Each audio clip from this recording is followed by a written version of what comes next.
Good evening and thank you for watching Times News with me, Jawes Banda. But first, the headlines. Experts advise President Lazarus Chakwera to appoint a new Attorney General and Director of the Financial Intelligence Authority. Human rights bodies ask President Lazarus Chakwera to prioritize equitable access to COVID vaccines as he takes over the SADC chairmanship. And in other news, former Northern Region Water Board workers dragged the body to court over unfair dismissal. We have these and other stories. Please do stay with us.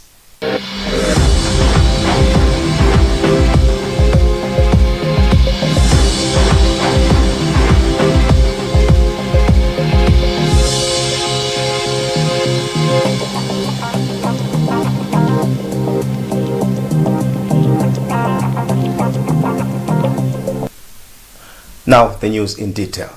Several legal experts have called on President Lazarus Chakwera to appoint a new Attorney General and Financial Intelligence Authority Chief. University of Malawi's Professor of Law, A.G. Kanyongolo, says leaving the office of the Attorney General vacant affects the effectiveness of the Ministry of Justice. Matthews Kasanda reports. The Malawi Law Society concurs with Kanyongolo by indicating that the position needs to be filled because it is indispensable under the Constitution.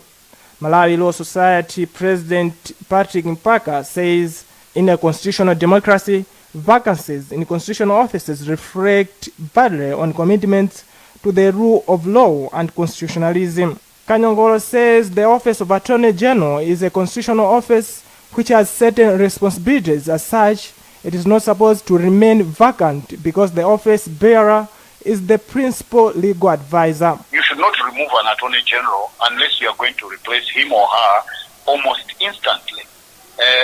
You do not leave critical offices of state, which are also constitutional positions, vacant. Nevertheless, another law expert, Jai Banda, agrees that the position does not need to remain vacant. He has further pointed out that the delay in appointing the Director General for the Financial Intelligence Authority drastically derails the functions of the authority.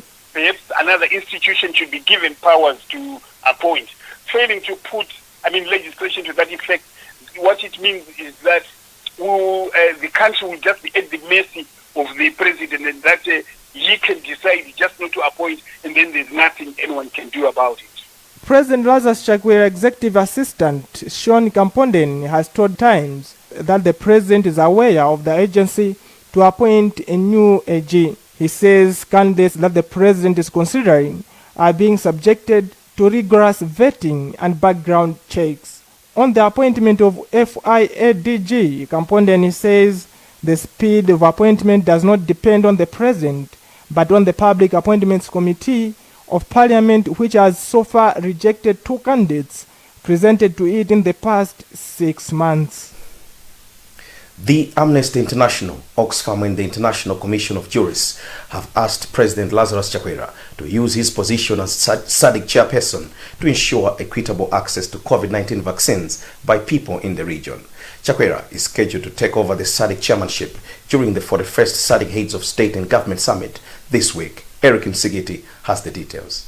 Malawi is hosting the summit, from which Chakwera will take over the chairmanship from his Mozambican counterpart, Filipe Nyusi. A letter signed by Amnesty International Regional Director for East and Southern Africa, Deplose Muchena, ICJ Africa Director Kajo Ramchajan Keith, and Oxfam Southern African Program Representative Darius Judge calls on Chakwera to take a resolution on vaccine access in Southern Africa at the Heads of State Summit. It goes on to say that the already fragile health systems are being stretched to their limits as hospitals struggle to cope with the increase in admissions, with many countries suffering an oxygen shortage. The 3 organizations also request Chakwera to assist in diversifying supply options beyond the COVAX facility, which many African countries were relying on but has not delivered as expected. Reacting to the cause, State House Director of Communications Sean Kampondeni reiterates access to vaccines will be on top of President Chakwera's agenda as SADC chair. Equitable access to COVID vaccines affects so many other factors. It affects the ability of countries to open their economies to global trade. It affects the movements of peoples and goods across borders.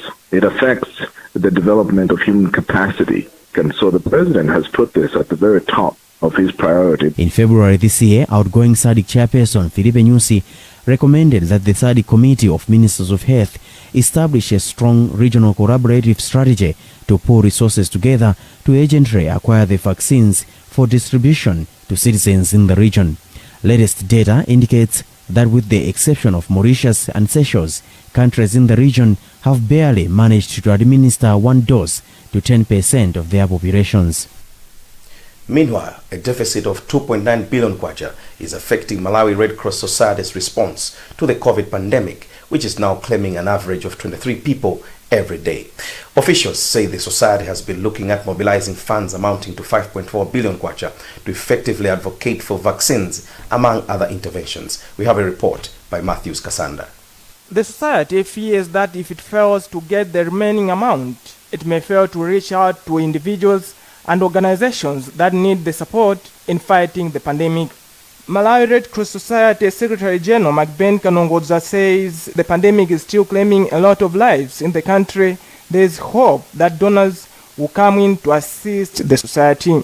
He disclosed this in Doha during a training that Red Cross, in partnership with the Ministry of Health, organized for journalists to enlighten them on COVID-19 vaccination-based reporting practices. We have a deficit of 2.9.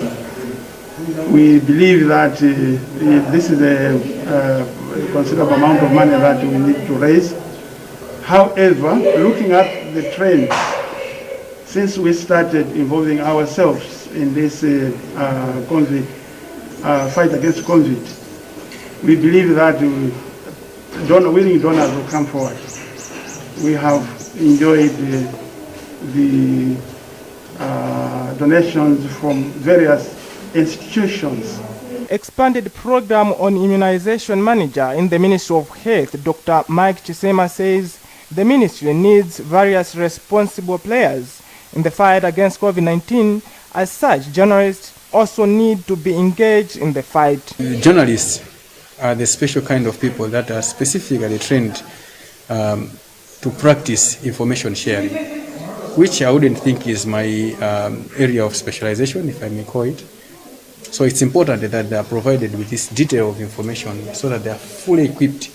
Chisema further disclosed that the Ministry of Health is working with UNICEF to purchase 1,600 liters of storage space for the Pfizer vaccine before the country starts using the vaccine. Some former workers of the Northern Region Water Board have dragged to court their ex-employer over meager compensation and unfair dismissal. The 148 workers who the board says were casual laborers were laid off last year September following a directive from the government. Feston Malekezo has the story. Hearing of the case started on Friday at the Industrial Court, Mzuzu Registry, where the board prayed to the court that the case should not proceed. Lawyer representing the complainants, Christian Ngambi, said the respondents filed the plea on the basis that mediation on the matter had not been exhausted. The respondents had what we call preliminary applications. The preliminary applications, they were arguing, among others, they argued in two things. They were saying, no, the case should not proceed in the court because we did not finish mediation. That's mediation on pre-hearing. Or the court should dismiss the case because this case is based on what we call equity remedies. So the Industrial Relations Court has no jurisdiction on equitable remedies. So basically we were arguing on that. So they have withdrawn some of their applications in the preliminary applications, like they have withdrawn the issue which they wanted to argue to say the case should still more continue on the pre-hearing. And we have just argued on the point that the court has powers on equitable remedies. Meanwhile, the court has said it will give a determination in 7 days on how the case will proceed. Chairperson of the ex-workers, Alik Chirwa, said the methodology used in calculating their gratuities was wrong and unjustifiable. Chirwa said some of them have worked for the board for about 14 years but walked home with only about 200,000 kwacha as compensation. Northern Region Water Board Public Relations Manager Edward Nyirenda said earlier that these were not full-time employees but rather casual laborers. Construction of the 1.2 billion kwacha Linga irrigation scheme in Nkata Bay completes in December, contractor Korean Rural Community Corporation says. Once completed, at least 5,000 farmers will benefit from one of the largest irrigation schemes in Malawi. Patience Lunda is in Nkata Bay. According to the contractor, Linga irrigation scheme will have a net storage capacity of 15 million cubic liters of water and will irrigate an area of 1,000 hectares. The construction works were extended by 10 months following a plea by the contractor as they had been affected by the COVID-19 and heavy rains in the district. KRCC resident engineer consultant Anati Jere said the physical progress is at 74%, expressing optimism that the works will be completed by December. That will be the largest irrigation dam in Malawi. And also we are targeting 5,000 farmers that will irrigate almost 1,000 hectares. Speaking after inspecting the progress of the dam, Deputy Minister of Agriculture Agnes Nkusankhoma said once completed, the scheme would boost agriculture in Nkata Bay and other surrounding districts. Nkhoma said such projects augur well with the Malawi 2063 blueprint. It's about 5,000 farmers who are going to use the water which will be harvested from this dam. So it's going to benefit our farmers a lot. They will grow from being small farmers to big farmers. Construction of Linga irrigation scheme is receiving funding from the African Development Bank, AFDB, and the government of Malawi. You're watching the evening bulletin here on Times Television. We'll be back with more shortly after this break.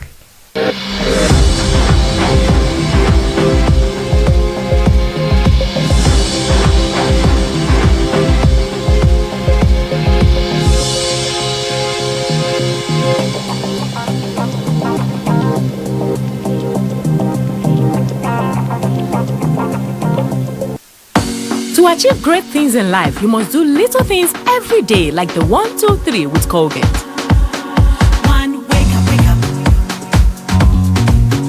2, brush up. 3, smile through your day with a fresh breath and strong tea. Smile through your day with a fresh breath and strong tea. Do the 1, 2, 3 with Colgate and give yourself a future to smile about. Life happens in a flash. Memories are forever. From your first breath as a child to taking your first steps outside. Before you know it, you're graduating from college and soon you get married.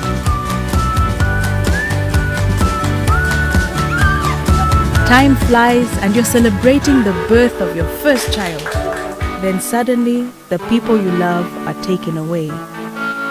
At Mtunzi Funeral Services, we have a team of well-trained professionals to help you deliver a memorable send-off. We will take care of all your logistics and meetings, hence reducing the pressures of what we know to be a very difficult time. Mtunzi Funeral Services, your trusted comforter.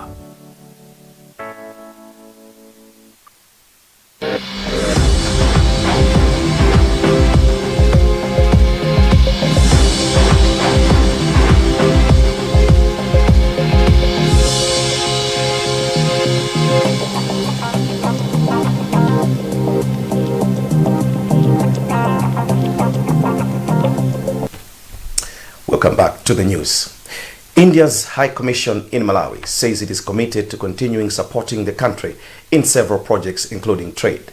This was disclosed during commemoration marking India's 75th Independence Day. Mafuto Kambuwe reports from Lilongwe. In June this year, India and Malawi signed a memorandum of understanding in the field of trade of pigeon peas. Through the agreement, Malawi farmers would be having guaranteed market for export of 50,000 metric tons of pigeon peas annually to India for next 5 years. As India is commemorating 75 years of independence, High Commissioner of India to Malawi, Shri Gopalakrishna, says the bilateral ties between the two countries will help to improve a number of activities, including trade. The implementation of MOU is an advanced stage. This will help both. It will help India to meet its need, as well as it will help Malawi in its exchequer. It will bring some foreign exchange. As part of the celebrations, the High Commission of India has planned a series of activities which started in March this year and will conclude on August 15, 2023. And in international news, the UN Agency for Children, UNICEF, says that it is shocked by the grave violations against children in Afghanistan and calling for an end to the fighting. VOA's Rahim Gao Sarwan and Samson Sirat filed this report, narrated by Roshan Nozai. Heart-wrenching images on social media. This one claiming to show the body of a young Afghan boy killed in Lashkargah, the capital city of Helmand province. It is one of many claiming to show children bearing the brunt of the war in Afghanistan. VOA could not independently verify their authenticity.